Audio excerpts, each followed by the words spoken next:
মুর্শিদাবাদ জেলার বড়ুয়া থানার সুন্দরপুর গ্রামে আবারও উদ্ধার হলো বেশ কয়েকটি তাজা বোমা।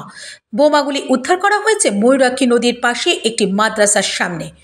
জানা গিয়েছে মাদ্রাসার পাশে একটি বসত বাড়ির সামনে সন্দেহজনকভাবে বালতি পড়ে থাকতে দেখেন এলাকাবাসী। তড়িঘড়ি এলাকাবাসী পুলিশ প্রশাসনকে খবর দেয় এবং পুলিশ এসে সেই বালতি থেকে উদ্ধার করে 8টি তাজা বোমা। প্রকাশ্য এলাকায় এবং জনবসতিপূর্ণ এলাকায় আবারও বোমা উদ্ধারের ঘটনায় উত্তপ্ত হয়ে উঠেছে বড়ুয়ার সুন্দরপুর গ্রাম। প্রসঙ্গত উল্লেখ্য, সুন্দরপুর গ্রাম পঞ্চায়েত প্রধানের বাড়ির সামনে এই ঘটনাটি ঘটেছে, আর তাই গ্রাম পঞ্চায়েত প্রধান নিজের প্রাণ সংশয়ের দাবি করেছেন সংবাদ মাধ্যমের সামনে। লোকসভা নির্বাচন আসতেই আবারও শুরু হলো নানা রকম অপ্রীতিকর ঘটনা। মানে আমার প্রাণ নেওয়ার হোক বা আমার বাড়ির আশেপাশে, এটা একটা পুরো চক্রান্ত চলছে এটা, যাতে এগুলো মানুষের মধ্যে আমি না পৌঁছাতে পারি। এটা বিরোধী দলের কাজ।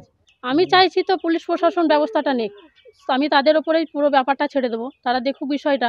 আমরা কেউ জানি না কে রেখেছে কে রাখেনি, আমরা সেটা জানি না।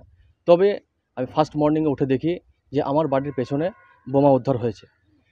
আমি সেটা চাই, আমি প্রশাসনকে জানাতে চাই যেন এর সুউপযোগী যেন ব্যবস্থা নেওয়া হোক।